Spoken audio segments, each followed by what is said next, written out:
Hi, I'm Julia Hankins, and I'm a children's wellbeing specialist, consultant, and mentor. And I work with other kids yoga teachers to help them share their unique gifts with the world and reach more children and change lives. So, today I'm talking about how running your own business can be like a personal development quest. And this is something that I was talking about recently with someone who I mentor, and it was a kind of funny back and forth we were having on WhatsApp. And it just I thought I would share it with you because it's something that I think isn't really talked about in the kids yoga teacher world.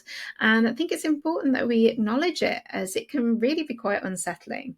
So when I set up my business 8 years ago, I thought that I'd simply move from being a class teacher, a school teacher, to being a kids yoga teacher.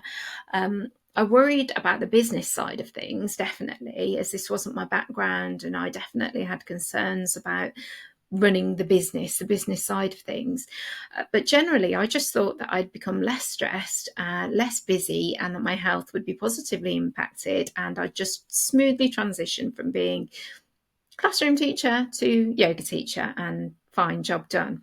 I had absolutely no idea that it would take me on a really deep journey into myself, and that it would lead me to such transformation of who I am and how I show up in the world. And when I look back to the person that I was 8 years ago, I'm so different, not necessarily from the outside looking in. I think people looking out at me probably wouldn't see that, but from an internal perspective, I feel like a completely different person. And so you could say that everybody changes over the period of 8 years, and that's quite a long time. And this is true. But if I compare how I changed in the 8 years as a self-employed business owner to the previous 16 years of being a teacher, there's just no comparison. There's so many internal shifts of who I am. And so I just wanted to chat to that today in case you've had this experience too, or maybe you're on the start of your journey and you're starting to feel these things and it's making you feel a little bit weird. So, why is running a business so inextricably linked with personal development? Well, deep-rooted beliefs about ourselves, patterns and habits are brought to the surface, and we're forced to face them or deal with them whether we like it or not. And so I'm just going to share with you some personal examples of some issues that arose for me, and I'm just wondering whether they resonate with you too. Whether they've come up for you, or maybe you've had some different things coming up for you, or maybe you've had none of this at all and you're wondering what I'm going on about, in which case that's totally fine too. I'm happy to admit that they may be not your experience. So, one of the things that I've become aware of over the past 8 years is that I have a big fear, or a kind of wound of not being enough and not thinking that I know enough. And so this may be down to my neurodivergence, perhaps, because I know that a lot of people who are neurodivergent do feel this sense of not being enough, but also feeling like they're too much at the same time. But it may not just be that, and you may experience this too if you're neurotypical as well. So what did it look like for me? Well, not feeling like I'm not good enough or like I don't know enough showed up for me by me taking so many courses, lots and lots of courses. And there's nothing wrong with upskilling and training yourself, definitely not. It's important that we, as professionals, that we're trained well enough to deliver what it is we're teaching. I always felt like I needed to do more to make me feel ready to deliver. I felt like, oh, just one more course and then I'll feel more competent, or just one more course and I'll feel ready. And that's something that was really prevalent for me right up until the point that I was working with a mentor. And then having these things reflected back to me, things that I was saying, made me realize actually I'm very skilled and very experienced, and I already have the knowledge that I need to teach what it is I need to teach. So yeah, do you take lots of courses, or do you read lots of books and feel not yet, I'm not quite ready, I'm not ready for that yet? Perhaps you also feel like you're not quite good enough, or you don't quite know enough. This also showed up by me holding back on putting things out there. So I could have something ready to go that I knew I could do, but I would be really resistant at putting it out there and sharing it with other people. And another thing that showed up for me in this way was seeking validation from others rather than just trusting myself. So, do you find that you seek validation from other people? Do you ask lots of people their opinions on stuff when it could be that your opinion is the only one that really matters? Just wondering about that. Another thing that came up for me is that I realized and recognized that I compared myself a lot.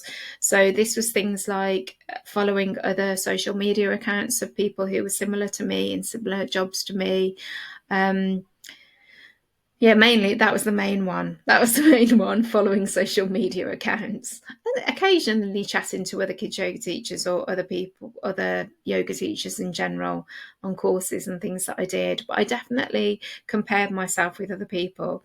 And this led to me going on training courses that I didn't really need and running classes that weren't really for me, because that's what I felt like I should do because other people were doing that too. So other people are doing this particular type of class, maybe I should do that too. Other people have done this course, I should do that too. And so, yeah, that comparison really led to me doing some things that weren't really the right thing for me, really.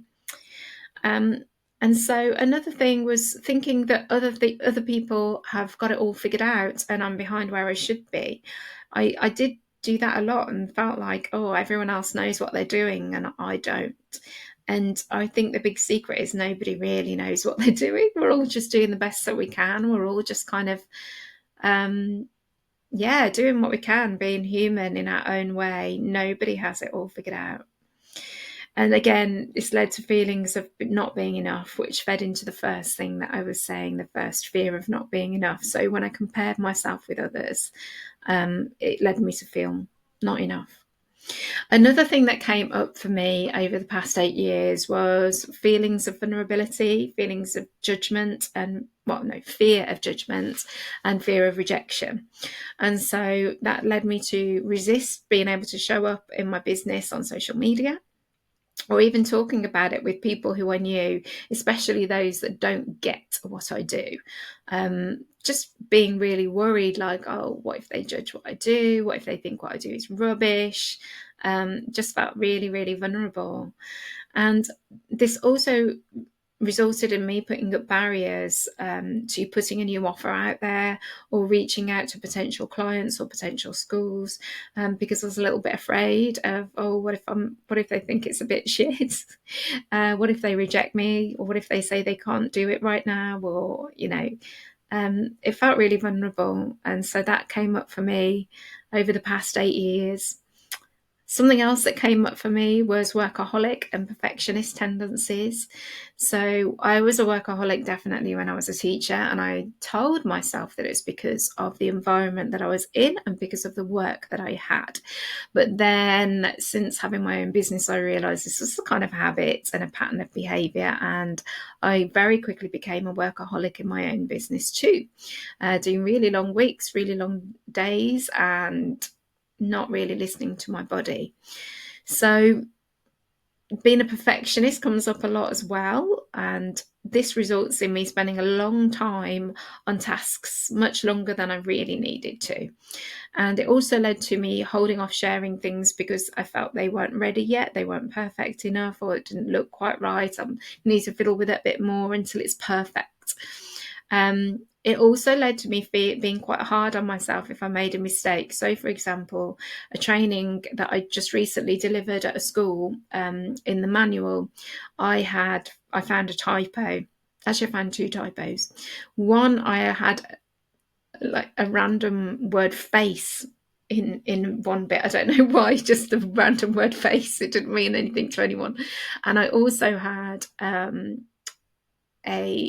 a a paragraph repeated in the book, and I discovered it after I'd sent them to the printers. Now, if this was even a year ago, I would have really struggled with that, and I would have wanted to reprint them and start again. Well, not start again, but I would have wanted to get other copies. But thankfully, this time I've worked on my perfectionist qualities enough to be able to say at the training, my apologies. Here are some errors. Let me know if you find some more errors. And they have PDFs of the booklets anyway, so it's not the end of the world to make a mistake. But this is something that I've been really working on, as these perfectionist tendencies, and I wonder if that resonates with you. It also led to me feeling like I should be able to do everything for myself and not asking for help or not employing help. But recently I've been working on that, and I have taken on and worked with other people to be like VAs or do sections of my work for me, or the bits that they can do for me. And that's been really really interesting process in itself, actually. So that's workaholic and perfectionist tendencies. And also what's come up for me is lots of money blocks and feelings around money and earning money. And so things like realizing that I thought it wasn't very yogic to want to earn money. And I'm not talking like six-figure, be a millionaire business here. I'm talking about like just enough to be comfortable in life and have like holidays and be able to buy some new shoes. And I'm not talking Louis Vuitton here. I'm just talking like barefoot shoes, which are really expensive. I thought, oh, it's not really very yogic to want that. And also another money block I had was believing that I needed to work harder to earn money, and that you earn money when you work hard. And another money block I had was believing that if I was helping others, then that shouldn't be for financial gain. I've done a lot around this, and I'm definitely growing in this area. But there are many, many more things that I could talk to about here. And all of these issues, I don't want you to think, oh, Julia's resolved all of those issues. I haven't. I'm just listing things that I'm aware that have come up in my life and that I've been working on personally. On my own development. And so I just wanted to share that and say these issues still arise for me, and I'm not perfect and I don't have it all figured out. One of my mentees always seems to think that I have all of the answers and I do everything perfectly, and I'm constantly telling her that I'm not perfect at all and I make mistakes all the time too.